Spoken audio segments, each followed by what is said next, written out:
Chapitre 100.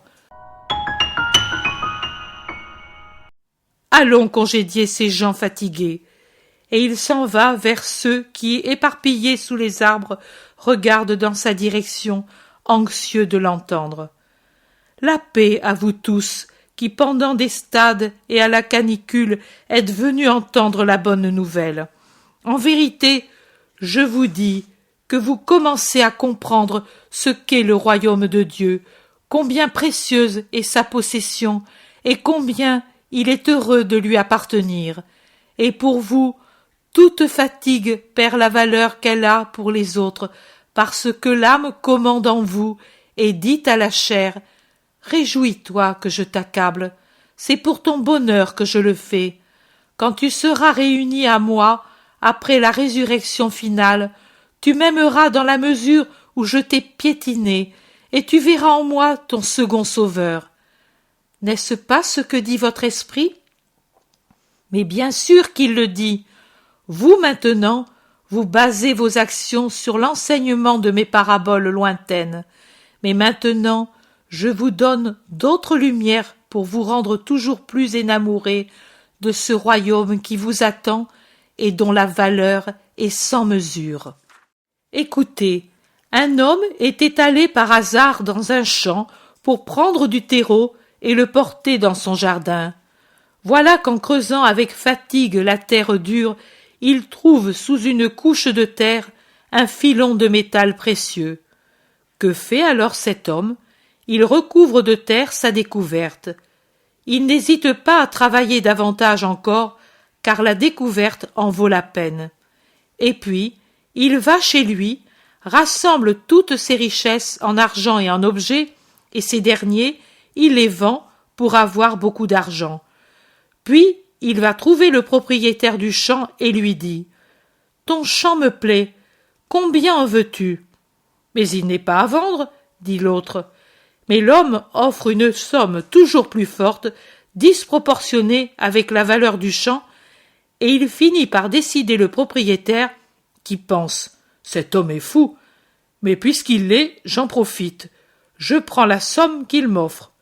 Ce n'est pas de l'usure, puisque c'est lui qui veut me la donner. Avec elle, je m'achèterai au moins 3 autres champs et plus beaux. » Et il vend, convaincu d'avoir fait une affaire merveilleuse.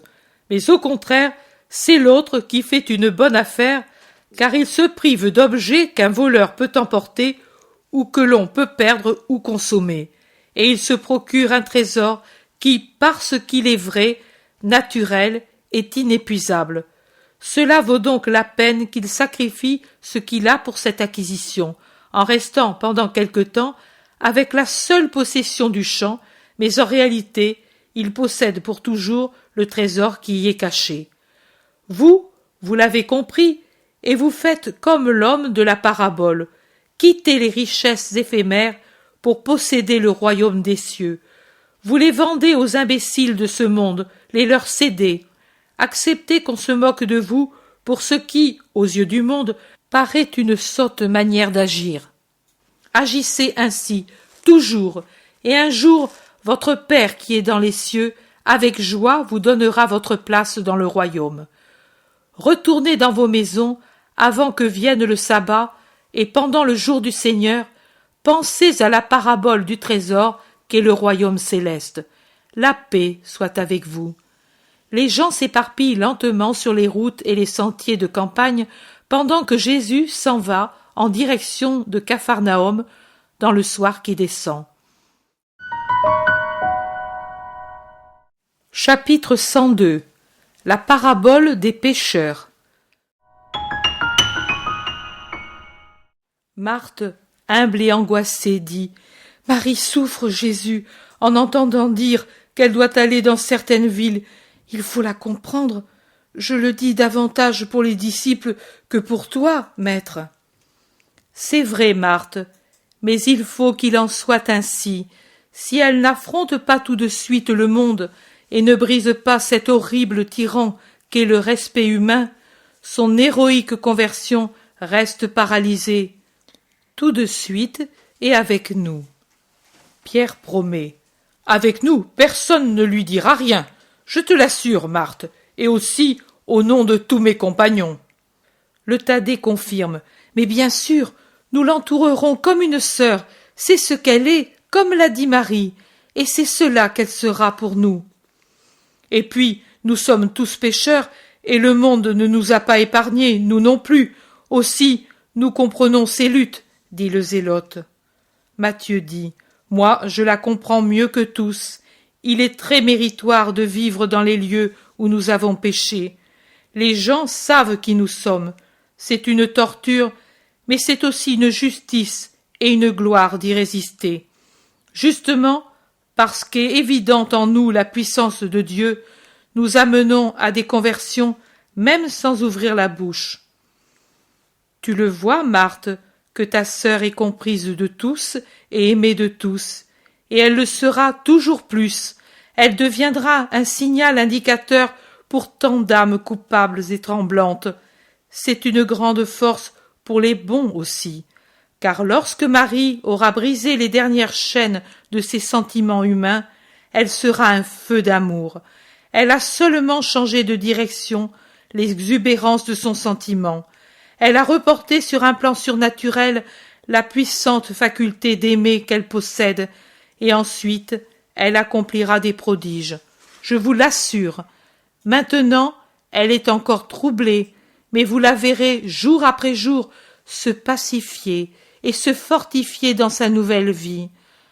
Dans la maison de Simon, j'ai dit, il lui a été beaucoup pardonné parce qu'elle aime beaucoup. Maintenant, je vous dis qu'en vérité, tout lui sera pardonné parce qu'elle aimera son Dieu de toute sa force, de toute son âme, de toute sa pensée, de tout son sang, de toute sa chair, jusqu'à l'Holocauste. André soupire. Bienheureuse est-elle de mériter ces paroles. Je voudrais les mériter moi aussi. Toi? Mais tu les mérites déjà. Viens ici, mon pécheur. Je veux te raconter une parabole qui semble faite justement pour toi. Maître, attends, je vais chercher Marie. Elle désire tant connaître ta doctrine.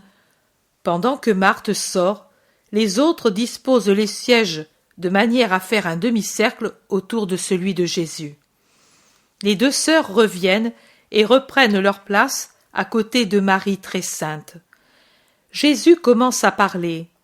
Des pêcheurs prirent le large et jetèrent à la mer leurs filets, et après le temps nécessaire, les tirèrent à bord. C'est avec beaucoup de fatigue qu'ils accomplissaient ainsi leur travail par ordre d'un maître qui les avait chargés de fournir sa ville de poissons de premier choix, en leur disant aussi « Pour les poissons nuisibles ou de mauvaise qualité, ne les transportez même pas à terre, rejetez-les à la mer. D'autres pêcheurs les prendront. Comme ils travaillent pour un autre patron, ils les porteront à sa ville parce que là on consomme ce qui est nuisible et ce qui rend de plus en plus horrible la ville de mon ennemi. Dans la mienne, belle, lumineuse, sainte, il ne doit entrer rien de malsain. » Une fois le filet tiré à bord, les pêcheurs commencèrent le triage. Les poissons étaient abondants, d'aspect, de grosseur et de couleurs différents. Il y en avait de bel aspect, mais dont la chair était pleine d'arêtes, d'un goût détestable, dont la panse était remplie de boue, de vers, d'herbes en décomposition qui augmentaient le goût détestable de la chair des poissons. D'autres, au contraire, avaient un aspect désagréable, une gueule qui semblait le visage d'un criminel ou d'un monstre de cauchemar. Mais les pêcheurs savaient que leur chair était exquise. D'autres, parce qu'ils étaient insignifiants, passaient inaperçus. Les pêcheurs travaillaient. Les paniers étaient déjà remplis de poissons exquis, et dans le filet, il y avait des poissons insignifiants. Maintenant, cela suffit. Les paniers sont pleins. Jetons tout le reste à la mer, dirent de nombreux pêcheurs. Mais l'un d'eux, qui avait peu parlé, alors que les autres vantaient ou tournaient en ridicule les poissons qui leur tombaient entre les mains, resta à fouiller dans le filet, et parmi le menu fretin découvrit encore 2 ou 3 poissons qu'il mit par-dessus les autres dans les paniers. « Mais que fais-tu » demandèrent les autres. « Les paniers sont pleins, superbes. Tu les abîmes en mettant par-dessus, de travers, ce pauvre poisson-là. On dirait que tu veuilles le faire passer pour le plus beau. » Laissez-moi faire. Je connais cette race de poissons et je sais quel profit et quel plaisir ils donnent.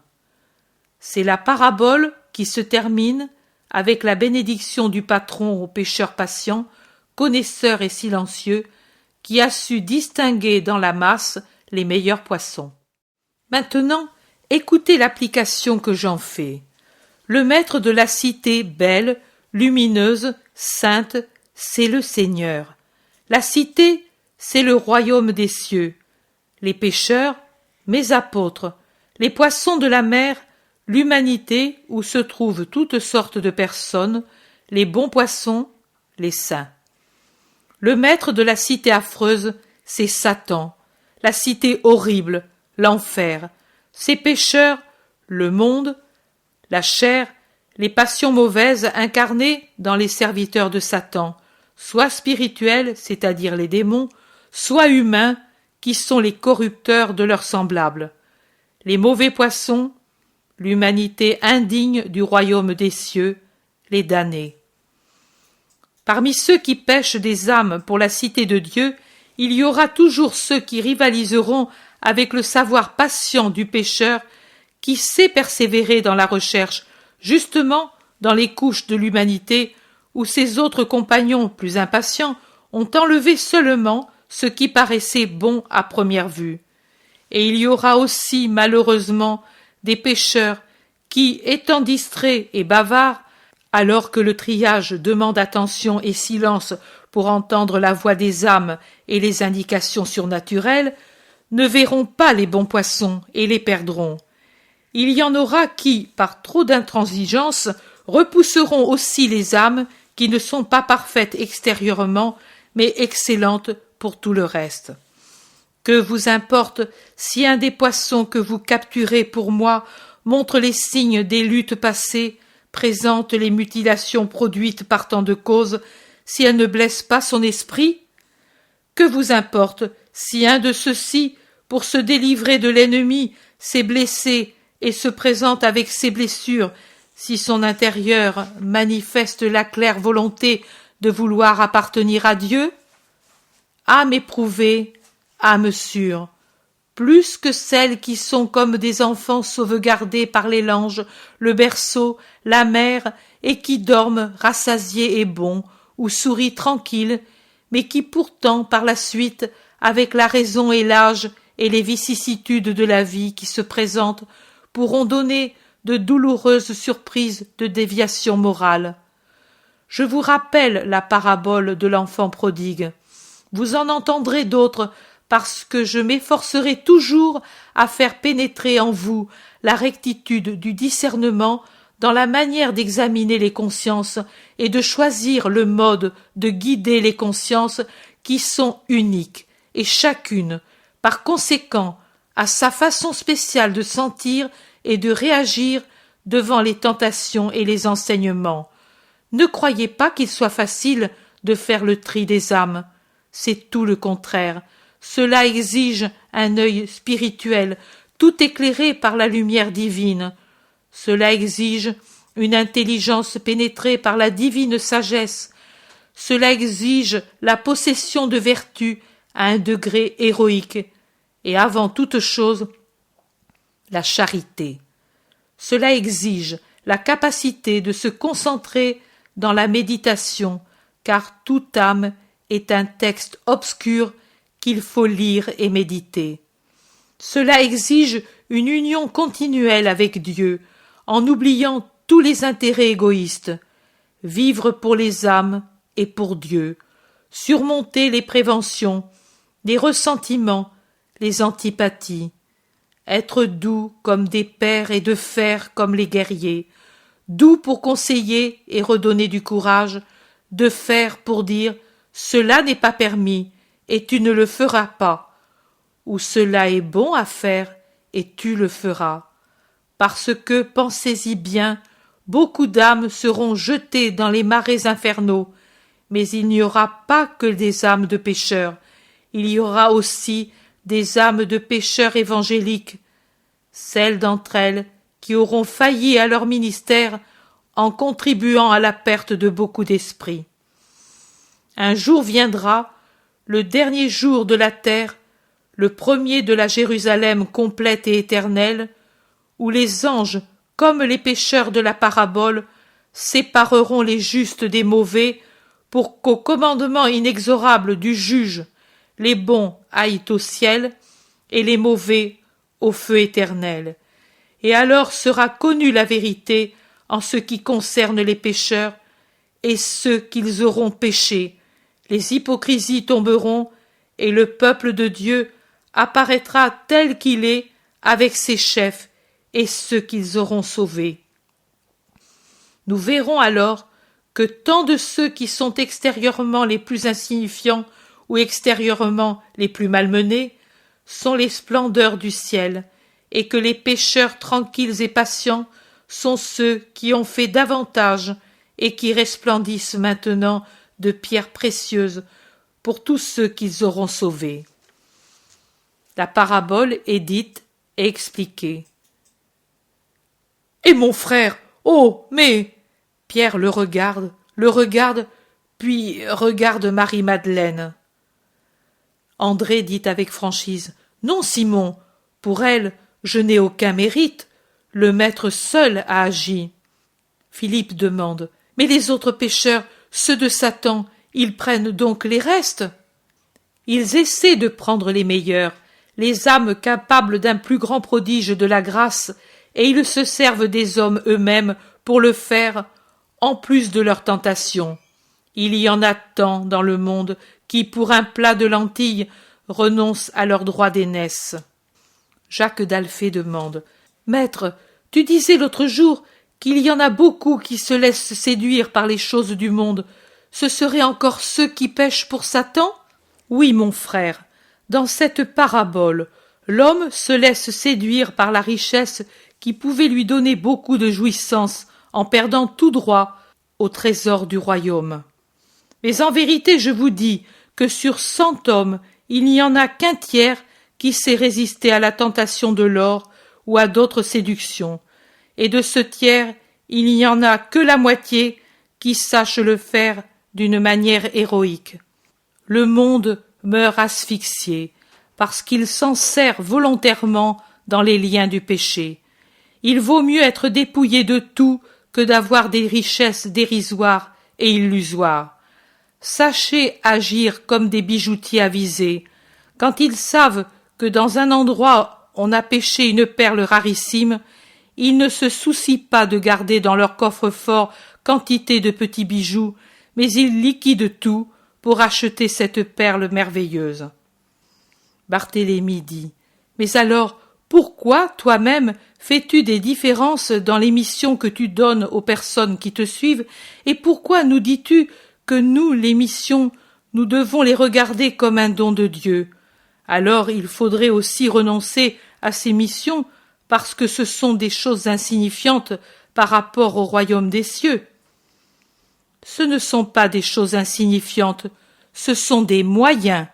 Ce seraient des choses sans importance, ou pour mieux dire, ce seraient des fétus de paille souillés s'ils devenaient un but humain dans la vie. Ceux qui manœuvrent pour avoir un poste dans un but humain intéressé font de ce poste, même s'il est saint, un fétu de paille souillé. Mais faites-en une acceptation obéissante, un devoir joyeux, un holocauste total, et vous en ferez une perle rarissime. La mission est un holocauste. Si on l'accomplit sans réserve, c'est un martyre, c'est une gloire. Elle fait couler larmes, sueur et sang, mais elle forme la couronne d'une royauté éternelle. Tu sais vraiment répondre à tout. Mais m'avez-vous compris? Comprenez-vous ce que je vous dis par des comparaisons trouvées dans les choses de chaque jour, éclairées pourtant par une lumière surnaturelle qui en fait une explication pour des choses éternelles? Oui, maître. Rappelez-vous alors la méthode pour instruire les foules, car c'est un des secrets des scribes et des rabbis, le souvenir. En vérité, je vous dis que chacun de vous, instruit de la sagesse qui assure la possession du royaume des cieux, est semblable à un père de famille qui sort de son trésor les choses utiles pour sa famille, en utilisant les choses anciennes ou les nouvelles, dans l'unique but de procurer le bien-être à ses propres enfants. La pluie s'est arrêtée. Laissons les femmes en paix et allons chez le vieux Tobie qui va ouvrir les yeux de son esprit sur les choses de l'au-delà. La paix à vous, femmes.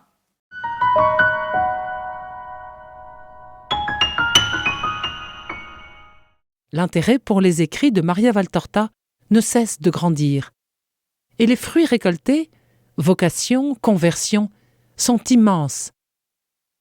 Visionnaire de la vie du Christ, de la conception de Marie jusqu'au début de l'Église, sa description des personnages, de leur psychologie, la précision des lieux où ils évoluent, des coutumes et mœurs de l'époque, est proprement sidérante et à ce jour inégalée.